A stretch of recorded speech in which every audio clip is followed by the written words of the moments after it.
السلام علیکم۔ ہم دو ہی بہنیں تھیں، حریم مجھ سے چھوٹی اور میں بڑی تھی۔ میری شادی کو 6 برس گزر گئے تھے، لیکن ابھی تک میری گود اولاد کی نعمت سے خالی تھی۔ میری شادی جس سے ہوئی وہ اپنے ماں باپ کا اکلوتا بیٹا تھا۔ شادی کے 2 سال تک اس کے ماں اور باپ دونوں کا انتقال ہو گیا۔ اب میں اور عباس اکیلے گھر میں رہتے تھے۔ پھر اچانک عباس کو اپنے بزنس کے سلسلے میں آسٹریلیا جانا پڑا۔ میں گھر میں اکیلی رہ گئی۔ مجھے اکیلا چھوڑنا مناسب نہ تھا۔ عباس کے کہنے پر میرے والدین مجھے میکے لے آئے۔ اگر میری کوئی اولاد ہوتی تو میں اکیلی اپنے گھر میں زندگی گزار لیتی، لیکن خدا کو جو منظور، اس کی مرضی کے آگے کوئی کچھ نہیں کر سکتا۔ میرے والدین مجھے اپنے ساتھ گھر لے آئے۔ عباس میں ہر خوبی تھی۔ وہ اولاد نہ ہونے کے باوجود بھی میرے ساتھ خوش تھے۔ میرے پاس دنیا کی ہر نعمت موجود تھی سوائے اولاد کے۔ عباس ہر ماہ ماہانہ خرچہ بھیجا کرتے تھے۔ زندگی اچھی گزر رہی تھی۔ میں اور عباس ہر حال میں خدا کا شکر ادا کرتے تھے۔ آسٹریلیا جا کر بھی عباس ایک لمحہ بھی مجھ سے غافل نہ رہے۔ میرے والدین بہت شفیق تھے، جن کے زیر سایہ ہم بے فکری سے ہنسی خوشی زندگی بسر کر رہے تھے۔ حریم فیکٹری میں ملازمت کر رہی تھی۔ امی نے اس کے رشتے کے لیے شبانہ خالہ کو کہہ رکھا تھا کہ مناسب رشتہ ہو تو بتانا۔ ہم دونوں بہنیں ہمیشہ سے سہیلیوں کی طرح رہتی تھیں۔ حریم نوکری کے ساتھ اپنی پڑھائی بھی مکمل کر رہی تھی، مگر جوان تھی۔ بیٹی کا معاملہ ہو تو والدین کو فکر ہوتی ہے کہ جلد شادی ہو جائے۔ عمر بیت گئی تو پھر کون رشتہ لینے آئے گا۔ ایک دن شبانہ خالہ گھر آئیں اور امی کو کمرے میں لے گئیں۔ اکیلے میں بتایا کہ حریم کے لیے ایک بہت اچھا رشتہ ڈھونڈا ہے، تم لڑکے والوں کے گھر چل کے دیکھ لو کہ وہ کیسے لوگ ہیں۔ ویسے میرے بتانے پر وہ لوگ راضی ہو گئے ہیں، اب آگے جیسے تمہاری مرضی۔ امی نے پوچھا لڑکا کیا کرتا ہے اور اس کے ماں باپ کون ہے؟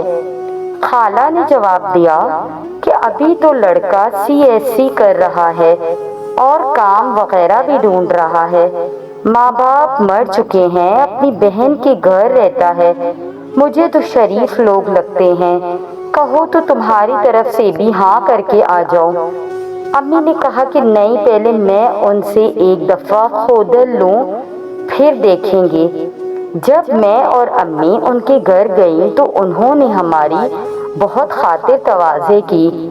وہ لوگ واقعی اچھے تھے۔ تبھی امی نے مناسب سمجھ کر منگنی کی تاریخ طے کر دی۔ ہم سب بہت خوش تھے، فوراً تیاریوں میں لگ گئے۔ آخر منگنی کا دن بھی آ گیا اور دھوم دھام سے منگنی کر دی گئی۔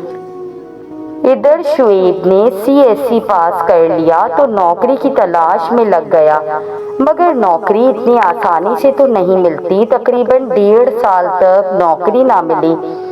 شادی کی تیاریوں میں یہ 1.5 سال کا عرصہ بہت کم تھا۔ ہمارا کوئی بڑا بھائی بھی نہ تھا۔ تبھی امی نے لڑکے والوں سے شرط منوائی تھی کہ شادی کے بعد لڑکا گھر داماد بن کر رہے گا۔ ویسے بھی اس کا دنیا میں کوئی نہیں سوائے بہن کے، اور بہن کے گھر ایسے بیوی کو رکھنا مناسب نہ تھا۔ یہی سوچ کر امی نے یہ شرط ان سے منوا لی۔ انہوں نے یہ شرط منظور کر لی اور پھر شعیب نے اپنا بزنس بھی شروع کر لیا اور مقررہ تاریخ پر شادی بھی ہو گئی۔ شعیب بھائی بہت اچھے تھے، بزنس کرتے تھے، حریم کی ہر خواہش پوری کرتا۔ ایسا لگتا تھا کہ شعیب اور حریم کی شادی کے بعد ہمارے گھر میں بہت رونقیں آ گئی ہیں۔ انہی رونقوں میں زندگی گزرنے لگی اور 3 سال پلک جھپکتے بیت گئے اور حریم کو اللہ تعالیٰ نے ایک بیٹی کی ماں بنا دیا۔ اچانک خوشیوں کی روشنی غمناک اندھیروں میں بدل گئی اور سکھ کے دن دکھوں میں ڈل گئے۔ جس داماد پر اتنا اعتماد کیا گیا، اتنا بھروسہ کیا گیا، وہ غلط آدمی نکلا۔ ہمیں یہ بات اچانک معلوم ہوئی کہ وہ شراب بیچتا ہے اور جوا کھیلتا کھلاتا ہے اور دوسرے برے کام بھی کرتا ہے۔ جب یہ بات سامنے آئی تو حریم سمیت ہم سب ہی بہت پریشان ہو گئے۔ حریم کی تو قسمت ہی پھوٹ گئی تھی، اوپر سے ایک بچی کا ساتھ تھا، وہ بھی اتنی ننھی منی اور معصوم بچی۔ کیا شعیب کو بچی کا چہرہ بھی سامنے نہ آیا؟ اب امی دن رات روتی تھی کہ میں نے یہ کیا کر دیا، اس بے ایمان پر بھروسہ کر کے لڑکی دے دی، لیکن اس نے ہماری مہربانی کا یہ صلہ دیا کہ ہم سے یہ بات چھپائے رکھی کہ وہ جرائم کی دنیا کا آدمی ہے۔ اب شعیب رات کو شراب پی کر گھر آنے لگا۔ محلے دار تنگ آ چکے تھے، سب کہتے تھے اپنے اس داماد کو باہر نکالیے ورنہ ہم اسے زندہ نہ چھوڑیں گے، ہم بہو بیٹیوں والے ہیں، ہم سے یہ غل غپاڑا برداشت نہیں ہوتا۔ امی ان کو ہر بار ہاتھ جوڑ کر مناتی کہ آئندہ آپ کو شکایت کا موقع نہ ملے گا، لیکن ان میں کوئی تبدیلی نہ آئی بلکہ وہ پہلے سے مزید برے ہوتے گئے۔ ایک دن حریم کی بیٹی لائبہ کو ٹائیفائڈ کا بخار ہو گیا۔ معاملہ اتنا سیویئر تھا کہ بچی کو ہاسپٹل میں داخل کرانا پڑا۔ انہی الجھنوں میں تھے کہ ایک دن اچانک شعیب غائب ہو گیا۔ شعیب تو ایسا شخص تھا کہ اولاد کی نعمت بھی اسے نہ بدل سکی۔ اولاد کی قدر کوئی بے اولادوں سے پوچھے۔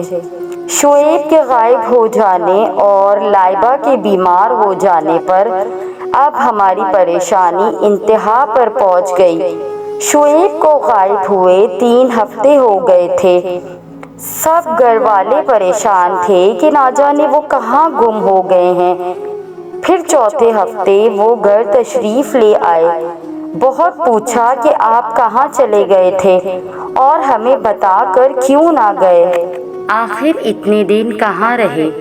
مگر شعیب نے کوئی جواب نہ دیا۔ تاہم اس راز کو کھلنے میں زیادہ دن نہ لگے، کیونکہ دوسرے ہی دن پولیس نے ہمارے گھر کا محاصرہ کر لیا۔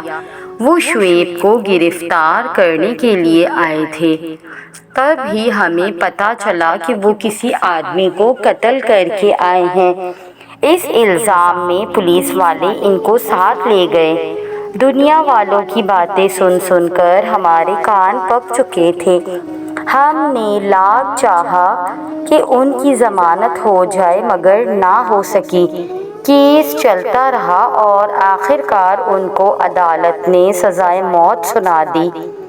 اس فیصلے نے حریم کا برا حال کر دیا، اوپر سے اس کی بچی بھی بیمار تھی۔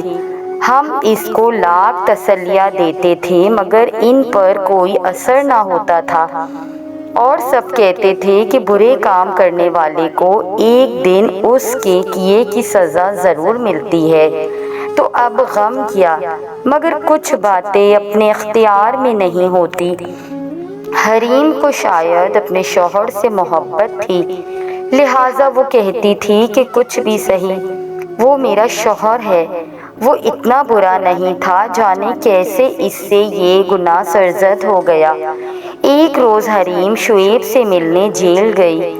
اس نے شعیب کو قسم دی کہ مجھ کو سچ سچ بتاؤ تم نے یہ سب کچھ کیوں کیا، اور اگر تم اتنے ہی برے تھے تو تم نے مجھ سے شادی کیوں کی تھی، اور تمہیں اپنی بیٹی کا بھی خیال کیوں نہیں آیا؟ تب شعیب نے حریم کو بتایا کہ جن دنوں میں میٹرک میں تھا میری زندگی میں نوشین نامی ایک لڑکی آئی جس نے مجھ سے وفا کے پیمان باندھے، مگر پھر اس نے مجھ سے بے وفائی کی۔ مجھ کو اس بات کا بے حد صدمہ ہوا کہ اس نے محبت مجھ سے کی لیکن شادی کسی اور سے رچا لی اور مجھ کو ہمیشہ ہمیشہ کے لیے چھوڑ کر چلی گئی۔ میں اس کی بے وفائی پر تو بہت رویا۔ اس کی جدائی نے میرے دل کو اتنا تڑپایا کہ مجھے پتھر کا بنا دیا۔ ایک وقت آیا جب میرے تمام احساسات اور جذبات سرد ہو گئے اور مجھ کو ہر عورت سے نفرت ہو گئی۔ میری تمام خواہشات نے کفن اوڑھ لیا اور میں نے شراب کا سہارا لیا، کیونکہ درد اس قدر تھا کہ نشے کے بغیر میرے لیے سانس لینا مشکل تھا۔ میں اپنے ہر دوست کو یہی نصیحت کرتا کہ کسی بھی عورت پر اعتبار نہ کرنا۔ میں چاہتا تو نوشین کی شادی نہ ہونے دیتا، اس کے گھر والوں کو بلیک میل کرتا، مگر میرے دل نے اس بات کی اجازت نہ دی اور میں خاموشی سے یہ زہر پی گیا اور پھر شراب کے سہارے جینے لگا۔ نوشین کو کھو کر میں نے دکھ پایا اور ساتھ ہی جینے اور کچھ کرنے کا حوصلہ بھی۔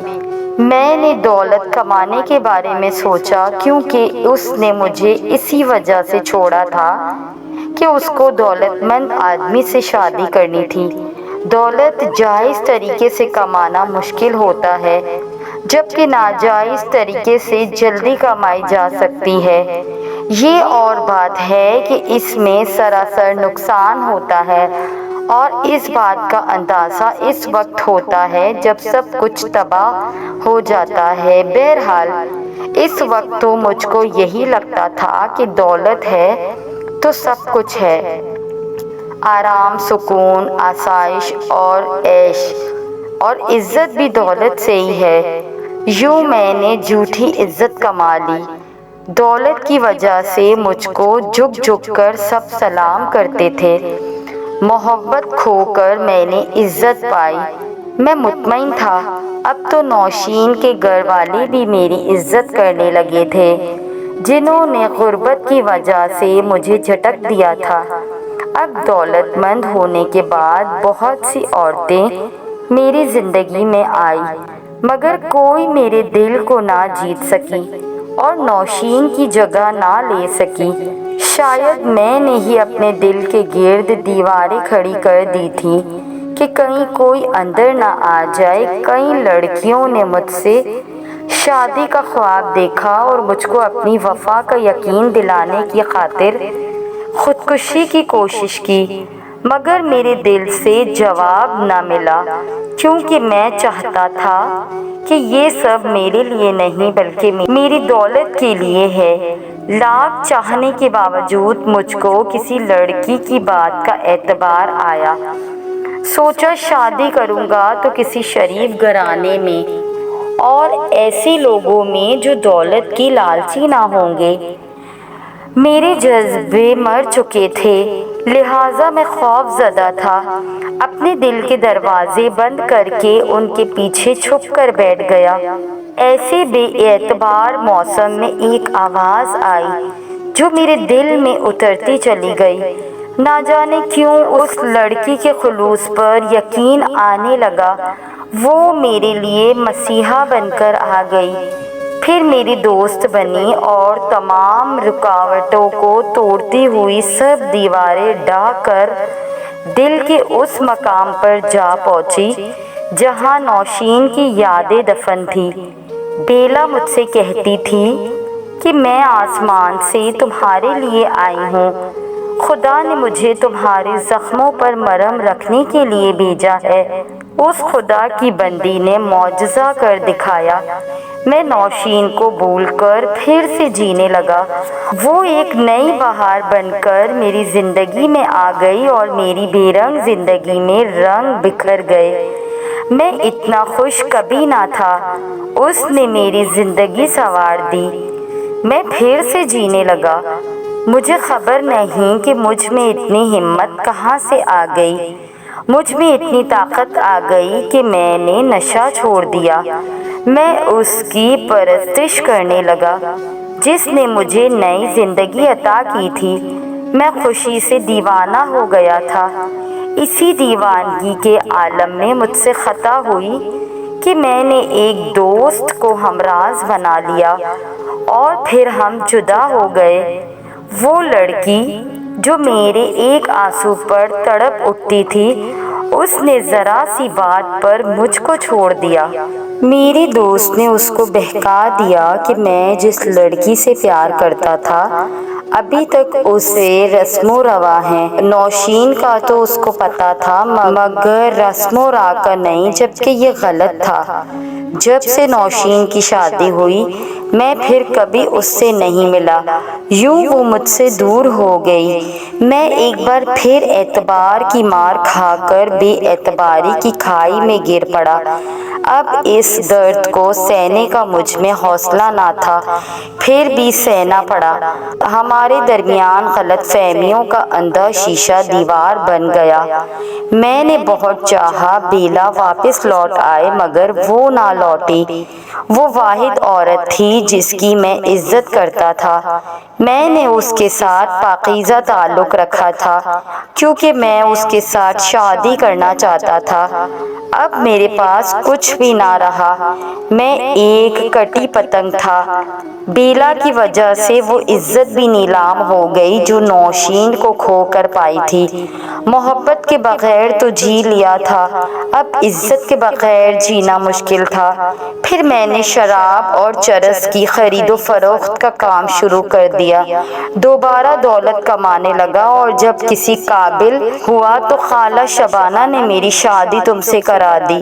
تم ایک اچھی بیوی تھی اور تمہارے گھر والے اچھے لوگ تھے۔ مجھ کو تم لوگوں کی وجہ سے نیک نامی ملی، میں خوش تھا، مگر دولت تو کمانی تھی سو میں غلط طریقے سے کمانے میں لگا رہا۔ یہاں تک بھی ٹھیک تھا، پھر دوستوں نے دوبارہ شراب کی راہ پر لگا دیا اور بیلا کی باتیں کر کر کے مجھے اس بازار کا شیدائی بنانے لگے تاکہ میری دولت سے وہ بھی کچھ عیش کر لیں۔ ایک دن میں اس بازار گیا تو وہاں مجھے بیلا ملی، تب مجھ کو اس کی اصلی حقیقت کا علم ہوا۔ اس دن جب وہ میرے سامنے کسی اور سے بے تکلف ہوئی میں اپنے جذبات پر قابو نہ رکھ سکا، میں نے فائر کر دیا اور اس کا ساتھی موقع پر ہی ہلاک ہو گیا۔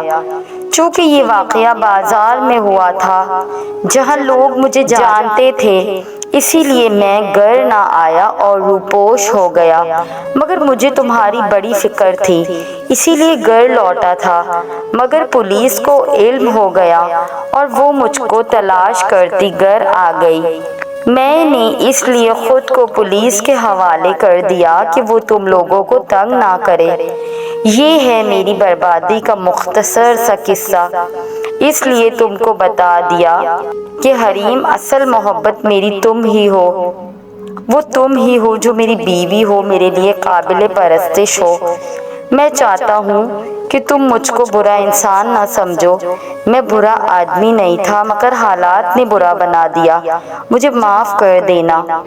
یہ باتیں کر کے شعیب رونے لگا اور ان کے ساتھ ہی حریم بھی زار و قطار رو رہی تھی۔ یہ شوہر سے حریم کی آخری ملاقات تھی اور اس کے اگلے روز شعیب کو بیلا نامی عورت کو زخمی کرنے اور اس کے ساتھی کو قتل کرنے کے جرم میں پھانسی دے دی گئی۔ شعیب کو لوگ برا کہتے ہیں مگر حریم اس کو برا نہیں کہتی، وہ آج بھی ان کو یاد کر کے روتی ہے اور کہتی ہے کہ وہ ایک اچھے آدمی تھے۔ شعیب کی یاد میں حریم نے عمر گزار دی اور دوسری شادی نہ کی۔ میں سوچتی ہوں کہ کسی نے سچی محبت کی یا نہیں، مگر میری بہن نے اپنے شوہر سے جو محبت کی وہ سب پہ باری تھی۔